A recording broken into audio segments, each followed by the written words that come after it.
So, ich habe hier bereits schon den Luftmengenmesser gewechselt. Der sitzt hier. Der war auch nicht in Ordnung. Trotzdem ist der Fehler noch da.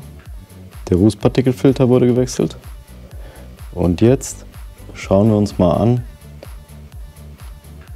was mit dem AGR los ist.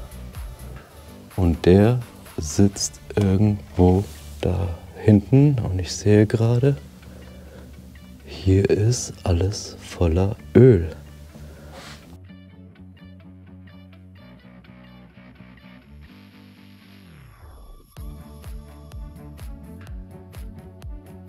Nehmen wir erstmal hier diesen Deckel ab. Den kann man einfach so abziehen. Der ist noch drauf gesteckt. So.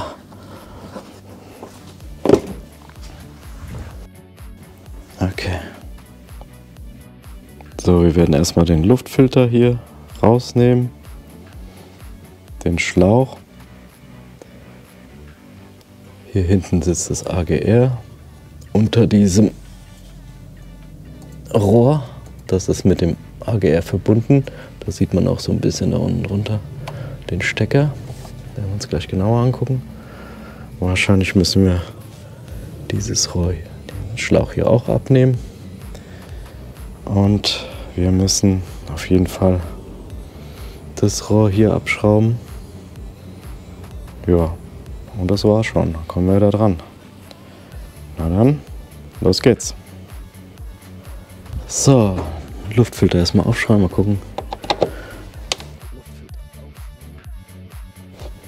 wie er aussieht.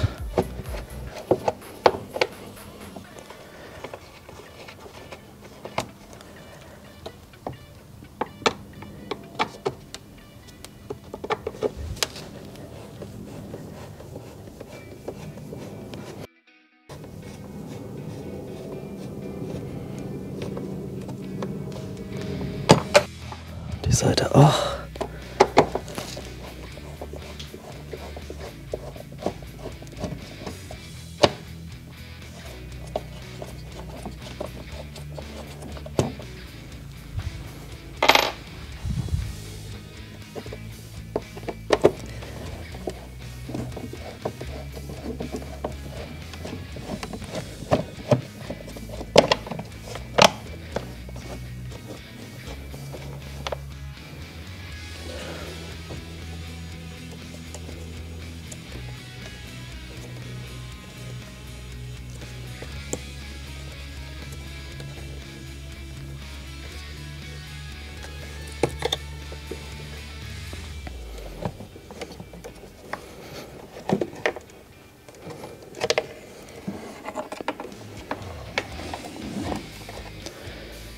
Der sieht sehr gut aus. Okay.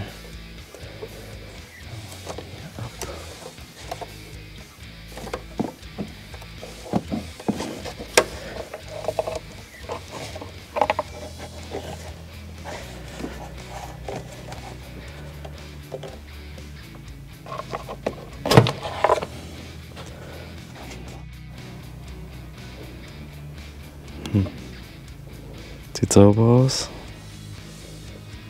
Sensor ist neu.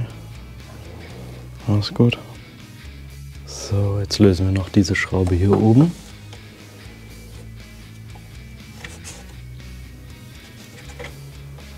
Damit wir das hier entfernen können.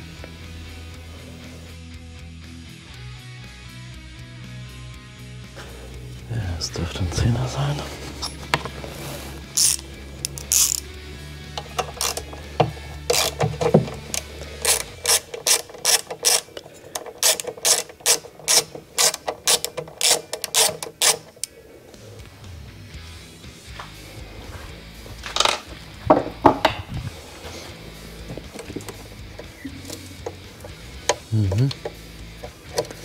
Geht.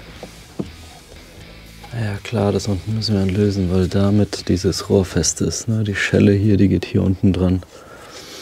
Okay. So. Jetzt müssen wir diese Schraube hier unten lösen. Die da. Und dann die daneben, damit diese Schelle hier aufgeht. damit wir dieses Rohr hier abmachen können. Okay.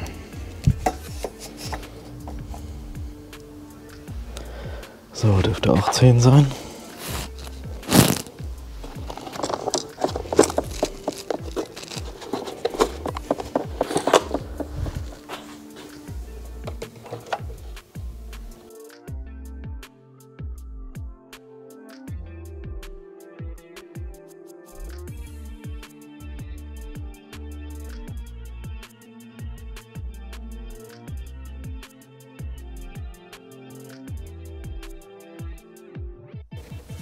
Okay.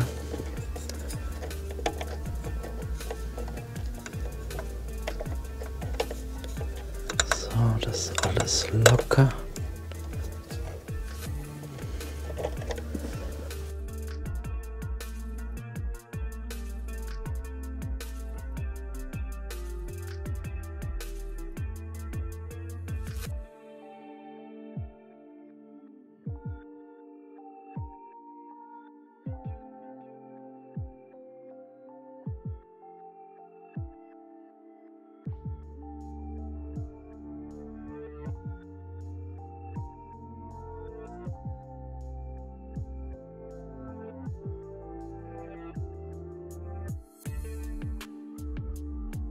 So,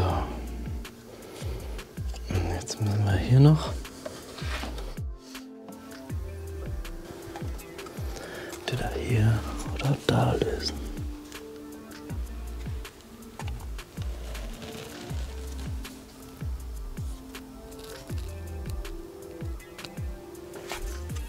Ich bin für hier.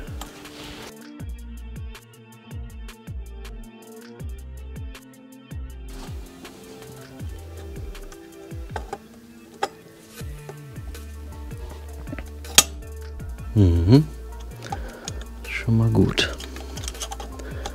Schon mal offen.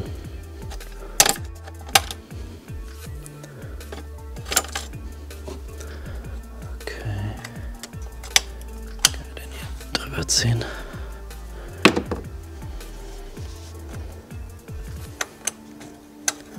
Ja, das geht. Alles klar.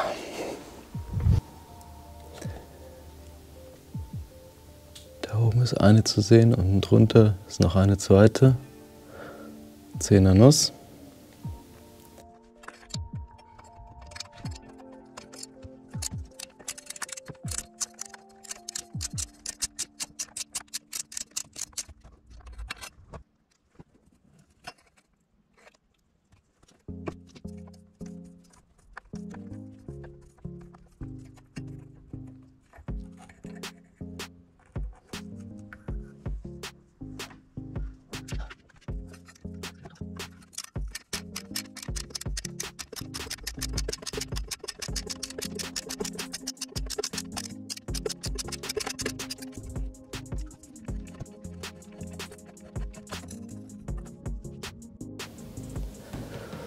Gucken wir mal, dass da nicht eine Dichtung noch drunter ist.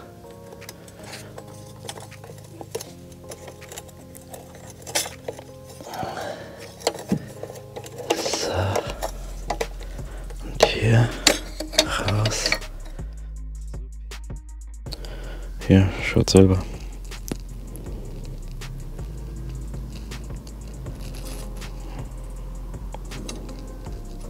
Mhm.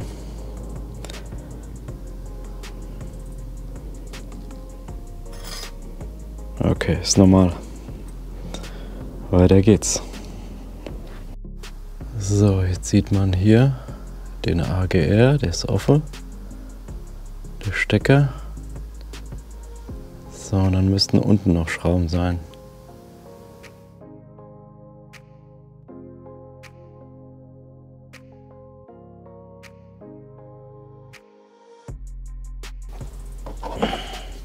Mit der Zange komme ich nicht dran.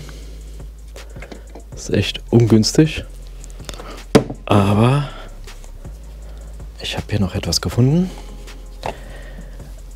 Mit der wird es gehen. So. Oder auch nicht. Na komm schon. So.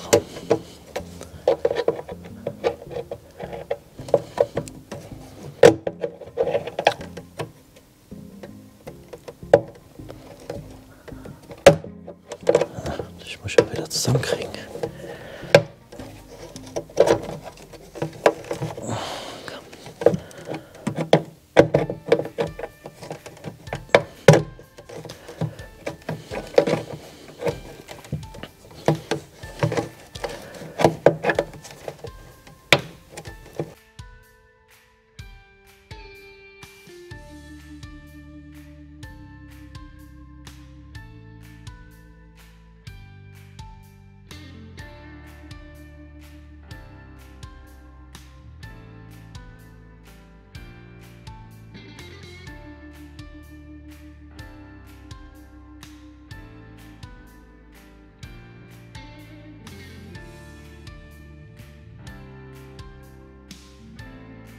Gelbe hier nach unten drücken und dann rausziehen.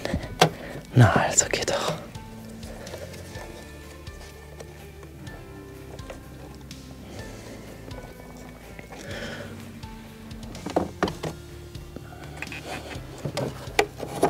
Ja. Okay.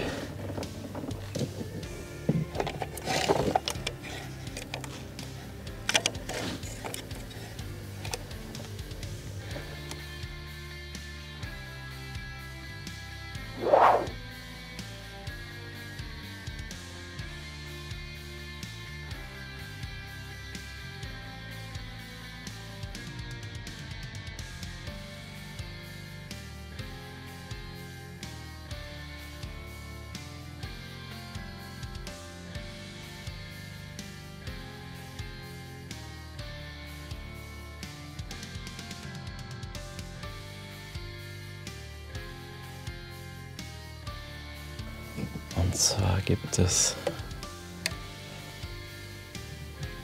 hier 2 Schrauben. Hier ist oben eine zu sehen. Und unten drunter ist auch noch eine und dazwischen ist eine Dichtung. Ein Dichtring. Aufpassen, dass der nicht runterfällt. Da sind hier noch 2 Schrauben. Hier auf der Seite. Und auf der anderen Seite ist auch noch eine Schraube.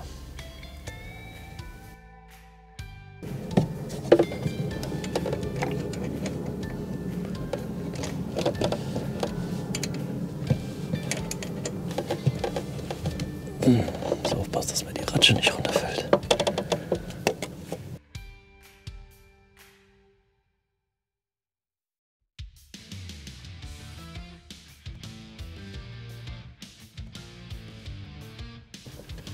Ich lasse noch ein bisschen drin.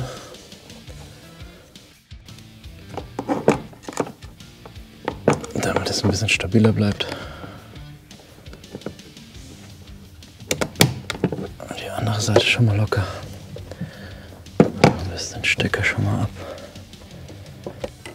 Mal gucken, ob der so leicht rausgeht. Ja, geht. Okay. Die andere Seite.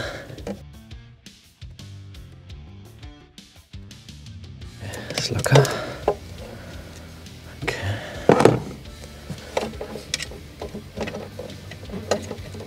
Ja, geht. Na gut. Dann müssen wir die 2 Schrauben hier unten lösen.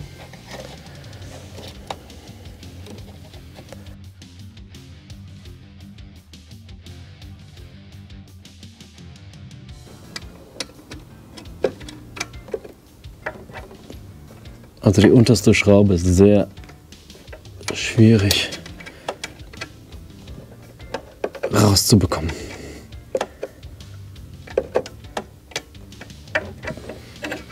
Vielleicht geht es ja von unten vom Auto besser, keine Ahnung. So, jetzt hier locker, jetzt kann ich sie mit der Hand rausdrehen. Ah, nochmal Glück gehabt.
Sehr lange Schrauben.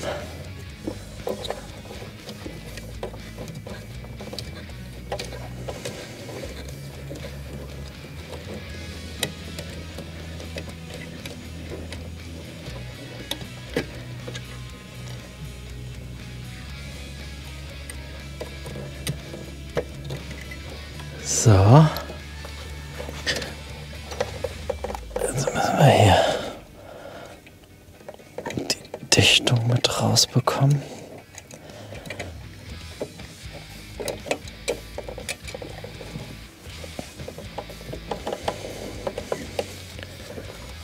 Da ist er. Okay. Stecker ist ab, alle Schrauben sind ab. Jetzt könnte das rausgehen. Locker ist er. Gucken. Bewegen tut er sich. Wunderbar. Jawohl. Alles klar. Da ist das gute Stück. Ja. Der ganze Stress dafür. Gar nicht mal so schlimm aus. Bisschen dunkel. Und da noch das Schwarz. Das werden wir jetzt schön gleich reinigen. Auch hier diesen Deckel hier hinten kann man abmachen. Okay, das machen wir gleich. Auf geht's. So, jetzt gucken wir das mal genauer an.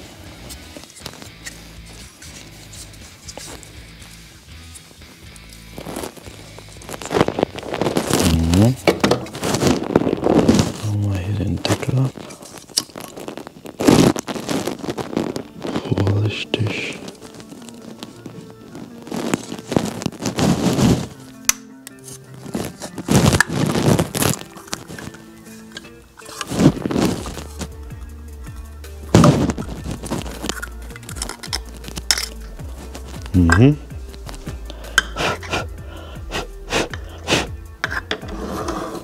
Ja, geht. Okay. Also das ist der Schalter, der dafür sorgt, dass dieses Ventil auf und zu geht. Machen wir das schön sauber. Dafür habe ich jetzt hier Ansaugsystem und Drosselklappenreiniger.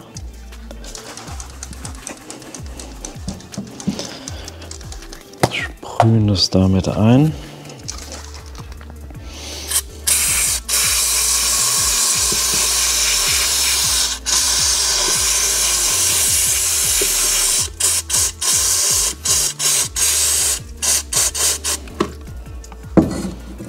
So, kann man das mit dem Pinsel noch ein bisschen sauber machen hier schön.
Noch ein bisschen einwirken lassen.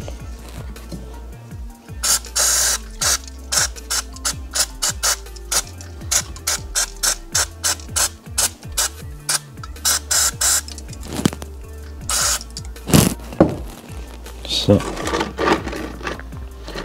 Lassen wir das ein bisschen einwirken.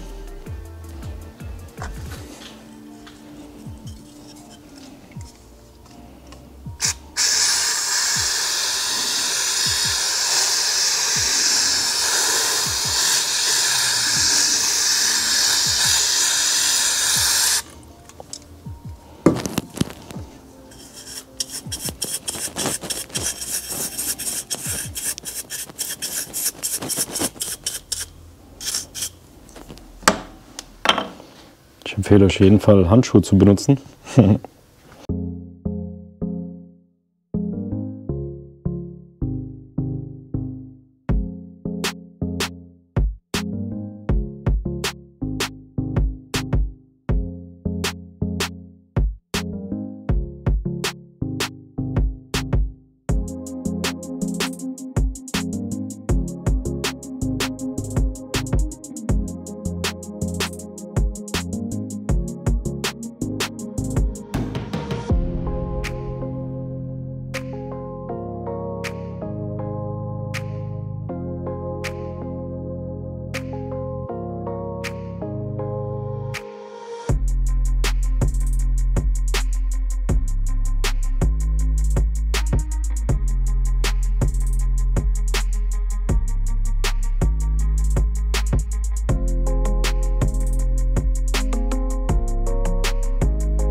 Sehr gut.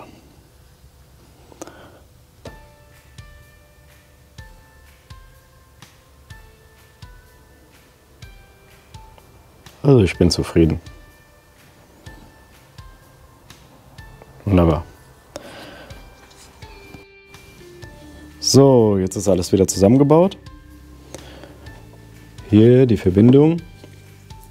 Ja, war ein bisschen tückisch. Habe ich hier mit einer Beißzange einfach zusammengequetscht. Dann rastet die ein.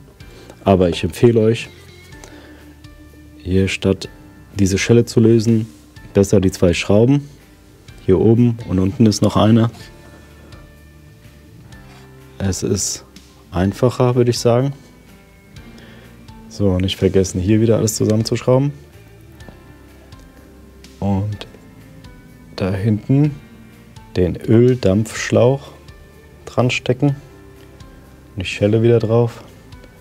Und da natürlich auch richtig drauf stecken. Das rastet dann richtig ein. Da hinten. So. Schrauben sind dran. Ist fest. Wunderbar. Okay. Da bin ich mal gespannt auf das Ergebnis. Starten wir mal den Motor. Mal gucken, was passiert.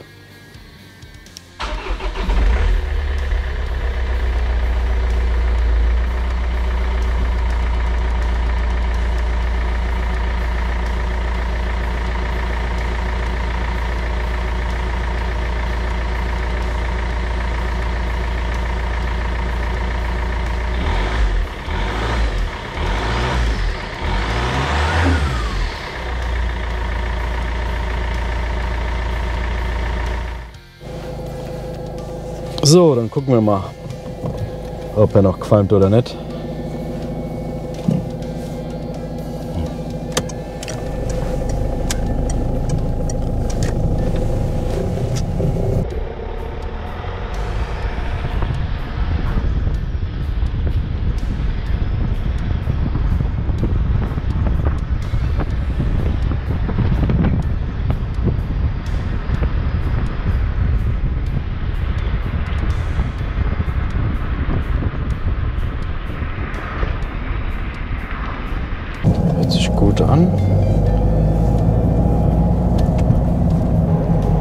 ich glaube, das ist weniger geworden.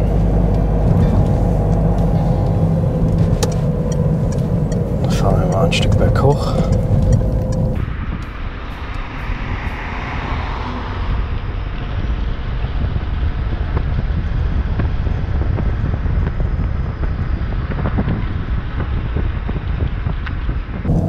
Von hier sieht es ganz gut aus. Schauen wir uns später mal das Video an.